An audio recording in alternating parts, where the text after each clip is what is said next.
case at a charrette about 13 years ago inside of a Lions Club in Peculiar, Missouri. The charrette process can take you a lot of different places, very peculiar places, but at any rate, this is a small rural town inside of the Kansas City Metroplex that was about to see major suburban growth. So they hired us to come out and do a charrette. GEO Consulting is a large A&E firm out of Omaha that does community planning across the Plains Midwest. And our friends who work out there know us pretty well. They hire us to come out and do public participation and visioning. So some good partnerships with folks in Omaha, Kansas City, in that region for us to consider. It was 125 degrees that day in August in Missouri. So that's one of the reasons Missouri is sometimes called misery. One of the things I'd like you to get familiar with in terms of your marker sets, whether you've had them for a long time or not, is just to create some swatch pages on trace paper, on bond paper, so you know what the markers actually do, and including the differences between roll trace and sheet trace or pad trace. Those differences can be noticeable in terms of how the marker performs, layers, bleeds, or not bleed. Just create some swatch pages by writing down the numbers. This is from Michael Doyle's book, Color Drawing, which is in its 3rd or 4th edition. He was kind of the gold standard for a lot of these rendering exercises. Similarly, your pencils swatch pages help you test the tooth or the texture of the different papers that you might end up using, including different pressures. So high pressure on the left there and softer pressure on the right. Michael there is creating a swatch page so he understands what all of his pencils do. Again, on different papers, whether you're using illustration board, Bristol board, trace paper, or the like. Folks in the old days used to carry these swatch pages with them all the time, so they knew exactly what their markers and color pencils would do on different papers. Michael Doyle, Michael Lind, Robert Oliver, 3 authors that have books down in the library showing some of these older school techniques. Old school Mike Lind renderings were the gold standard of landscape architecture renderings for 2, maybe 3 generations. So what you're seeing there is a combination of marker, color pencil, I believe, and also pastel. What is distinctive about this particular plan view that may be different than other plan views we've seen? Shadows. Okay. What is the nature of the shadows there? What's happening?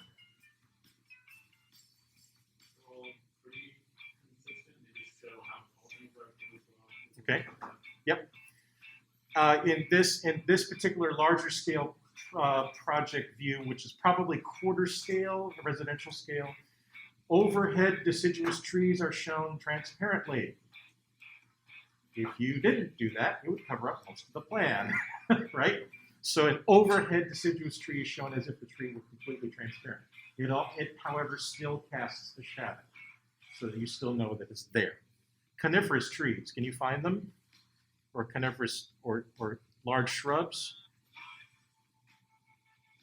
See those? They're also casting a shadow, but they cast a shadow that demonstrates their shape and their character, so you can tell them apart. That way you can quickly identify a coniferous tree in plan versus a deciduous tree or versus a deciduous shrub. The marker technique that Mike Lind pioneered and practiced for years, you know it's a marker. There's an indicator that tells you that it's a marker. You can see the marker strokes here, kind of blending off into the paper. You can see streaks here indicating the pavement. You can see 2 different tones describing the cars, heavy blue, heavy red, light red. Gives the impression of 3-dimensionality, roundedness or 3-dimensionality. So there's different things that are involved in layering the markers, not just coloring, but actually layering the markers so that it gives the illusion of 3-dimensionality, as well as depth and shadow, okay? Lots of debate between which way the shadow should go. Notice the arrow points north, so the sun is in the south, and shadows are casting away from the sun. The sun is not in the north, unless you're in Argentina, Australia, Brazil. So solar direction and solar shadows are representative there. What's this detail right here? What's going on there? What's that shadow doing?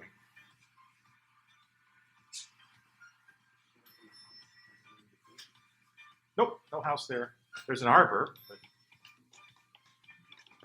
that's the edge of the pool casting onto the surface of the water, which is below. So that shadow helps indicate that the water is lower than the pavements. Get that? There's a little bit of this arbor here casting into it, but for the most part, this shadow here is helping to indicate to us that the water level is lower than the pavement level. Shadows help create that illusion of depth, that you immediately grab it, and so it feels like this starts to have an illusion of three-dimensionality. Okay, but a lot of these dots and streaks and layers are very consistent with the Mike Lynn marker method, and you will see renderings all over the world that have some of these distinctive things. That's how influential Mike Lynn was over the 30 or 40 years that he taught marker technique out of Kansas and now Las Vegas. He's still teaching workshops, 3-day workshops, 7-day workshops, and 2-week workshops in Las Vegas now, where you can fly out there, well, before COVID, fly out there and learn marker technique. Travis, how many of you know Travis? He taught the Sparkies with me 2 springs ago. He used to teach for Mike Lynn on a regular basis. He's out of Phoenix, Arizona now, but he's a landscape architect, graduated from this program, but also taught for Mike Lynn for a number of years. Michael Doyle, on the other hand, whoa. Hello. There, okay. Michael Doyle's marker technique is a layered technique, so it involves layering marker and colored pencil together. Michael Doyle would put markers onto mat board or illustration board, so it absorbs directly into the board. Very different than trace paper, very different than bond paper, because it absorbs directly down into it. So illustration board was also a very popular thing to apply colors to. Michael Doyle's methods, similarly, overhead deciduous trees are transparent. You can still see the pavement underneath them. But some different things are going on here that I really enjoy about Doyle. Instead of using a black shadow, how is Doyle handling shadows?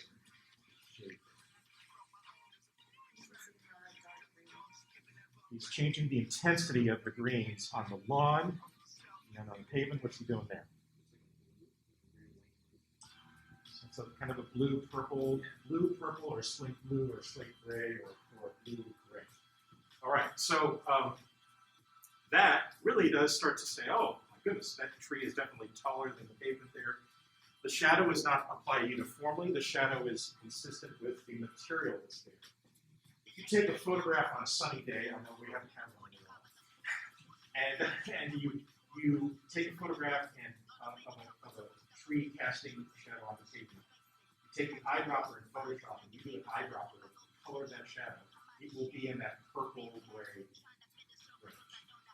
Because shadow or shade, the existence of shade will capture the blue of the sky as part of its non-direct light. When you put the eyedropper on that in Photoshop and analyze that color, it tends to be in the blue grays, purple grays. Consequently, watercolor artists and marker artists, we love to use purple to help accentuate shadows. You can layer purple onto greens, onto yellows, onto browns, because purple is the color complement of anything that contains yellow. Does green contain yellow? Does brown contain yellow? Aha! So if you layer purple over any of the environmental colors, because they contain yellow, you're actually layering the color complement. That's why we use purple so often, to help describe shades or shadows in the environmental color palette set. It's a trick that we learned from watercolorists. Because if you layer purple watercolor over something, it tends to darken because it's the color complement of anything that contains yellow. You'll hear me repeat this, but it is an old watercolor technique that carried forward into marker technique that we will practice extensively. Michael Doyle's philosophy of reflection, of shade and shadow is very nice. Most folks would logically say, oh, I'm just going to put a gray on that face. I'm just going to use a gray on that. All right, it gives you a certain effect.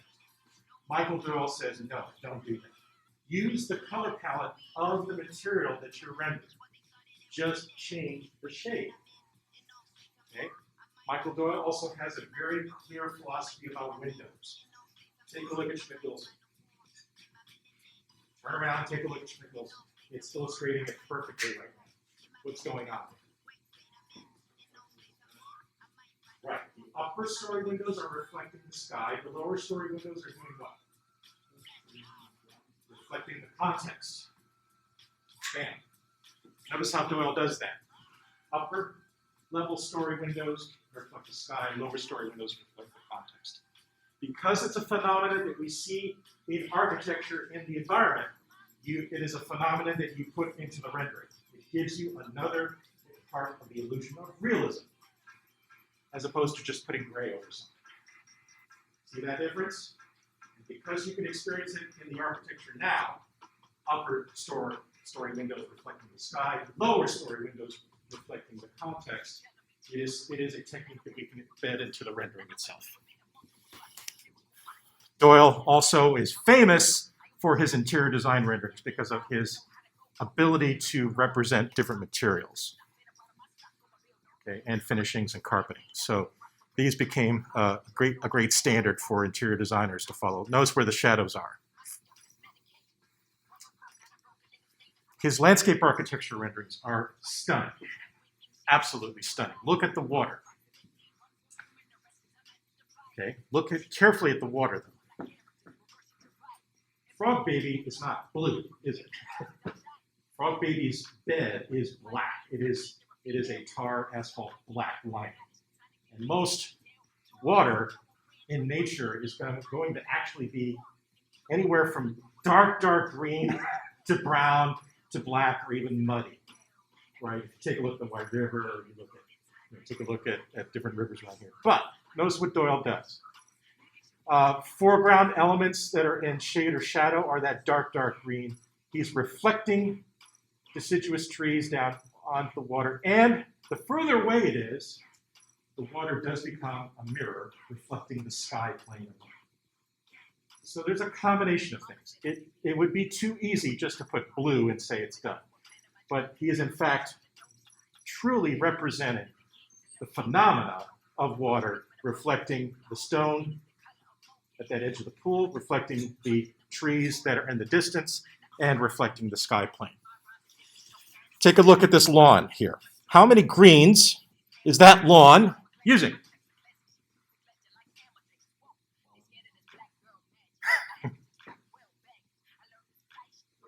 Four. Okay, 4. Here's a light. There's 1, 2, 3, 4 greens used to represent that one. If it were 1 green, it would look black. Because he's added additional colors, it looks like a surface, including the shadow coming from the broadleaf flowers onto that grass. Okay, so not using a gray or a black, but using a darker green to represent the cast shadow onto the grass. Gives that illusion of depth. How about the stone? How many colors are in this field stone? 2, 3, 4, 5. I'm counting 4 or 5.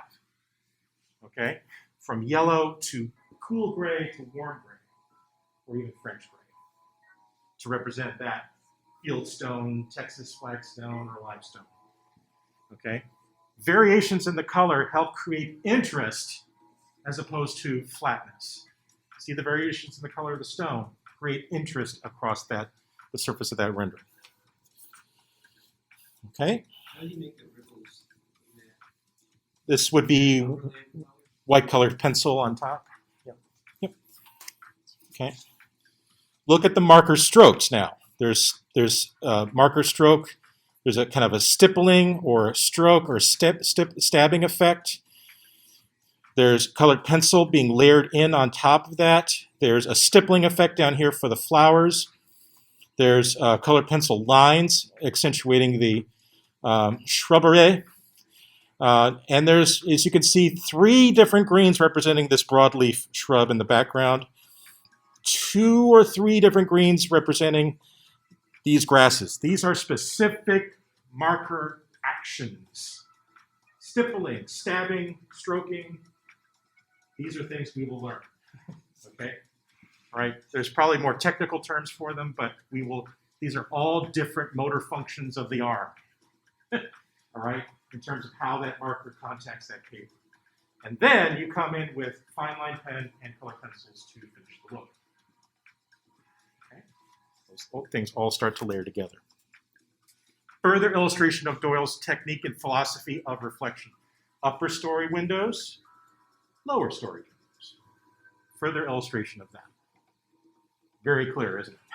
That upper story windows reflect the sky, lower story windows either reflect the context or allow you a view in. During the day, windows are dark. At night, as you know from Bracken Library, this building, the context, the interior is visible. So very, very different effect at night. But look at those shadows. Look at the scale figures, the materials. This is all, again, a combination of marker and colored pencil working together. Oh, come on. There we go. All right. Old school Diazo blueprint blue line machines. This is how a lot of us got different lung damage back in the 90s. Was inhaling the ammonia vapor that was contained in the papers of this time. So we would draft on Mylar. We then make reproductions on blue line machines, which was ammonia-enriched paper. When exposed to ultraviolet light, would burn away the ammonia and then leave the line behind the pen. So you would take a Mylar and reproduce it into a blue line machine. And then all that ammonia that was in the paper would burn off and into the room, and then it would burn your eyes. Anyway, if you ran it fast, you made a really blue kind of elevation. If you ran it slow, so we were it was actually really nice stuff to layer colored pencils on. It was great stuff to render on. So I do miss it. It's now all illegal because we shouldn't have been breathing that stuff in the first place. But it's an experience that one never forgot for sure. But you could make night renderings really fast with running a machine at different settings. Colored pencil on mat board or crescent board. It has a texture to it, okay? And so this is Michael Doyle doing a night rendering with just Prismacolor pencils on mat board or on crescent board. So that the effects there are pretty dramatic there. So some great stuff happening in those days and techniques that still work today. Jim Leggett's book, he describes 4 different panels here. Jim Leggett's work, very loose, very sketchy. Look at the character of his lines there, the character of his dark shadows. The 4 panels here describe 4 different approaches or workflows to the technique. So the first one is kind of a characterization of his ink line sketching method. Very loose, lots of overlap, lots of character.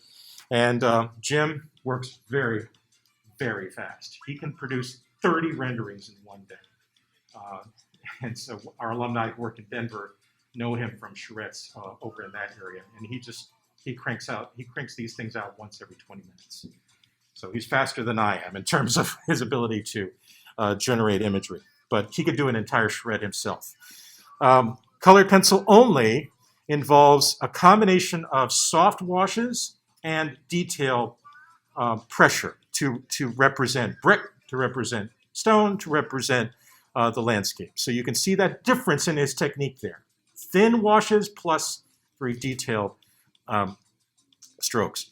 Marker technique only, you can see really fast stabbing effect or pointillism effect mixed with application of washes. Really, most of the work, though, in a Leggett-style rendering is in the ink line. He doesn't spend a lot of time with color. He spends more time with the ink. Where the magic happens, though, is the combination of marker and colored pencil laid together. That's where the magic happens for me. Because for me, the marker wash creates basically the material color it's the colored pencil that allows you to get into the details of the stone, the impressions of the brick. The two working together on trace paper, for me, is a very fast workflow. So you're not drawing bricks, you're giving the impression of brick. But man, and that rendering, it just communicates that that's a brick building, or that's a stone building, very, very quickly. So it's that effectiveness that we're really interested in. There are illustration professionals like myself doing these services for others. My client list includes engineers, landscape architects, planning firms, architecture firms up in Elkhart, the old firm that I work for in Michigan. But the technique can carry right into your studio, into your thought process, your design process, making different drafts. And most importantly, drawings like this, which you're actually communicating with yourself or communicating with other members of your team. When I was a graduate architecture intern, I was working with 5 different guys, they were all guys, who had associate's degrees in drafting. But they couldn't visualize space at all. I was trying to explain to them a barrel vault, like what we have at in the human performance lab across the street. And they couldn't visualize what a barrel vault would look like. So I made a sketch like this, and they're like, oh, because they lacked the 3-dimensional spatial thinking that we teach here. They see everything as a 2-dimensional thing, as a construction drawing. And so consequently, it really establishes the difference between the draftsperson and the designer. But it's fast sketches like this that help you communicate decisions to yourself and to other members of your team that the charrette graphics method can carry forward for you, whatever profession that you're in. These communication drawings end up being some of the most effective and necessary things that a designer does, because you have to bring along several people with you on this journey of design decisions. Notice the notes, notice the little details, notice the colors, all decisions that you can make quickly on trace paper rather than spending weeks in the computer. You make these decisions on paper that moves the process along faster, because you may have to bring several people along with you on that journey. And so these fast sketches on trace paper, I think, are still valuable in terms of your design thinking in section, thinking in perspective, thinking in plan, thinking and making these decisions quickly, still very important for us to keep these skills going.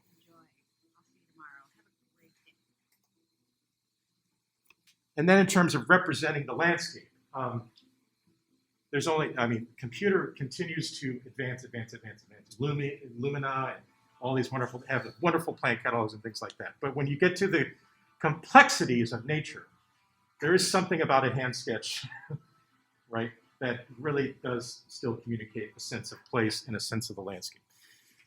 This is from Robert Oliver's book. Notice the differences and the similarities between marker, watercolor, and colored pencil.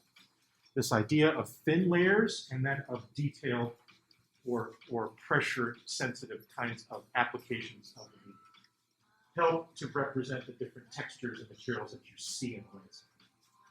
And so you adjust those techniques around what you're seeing there.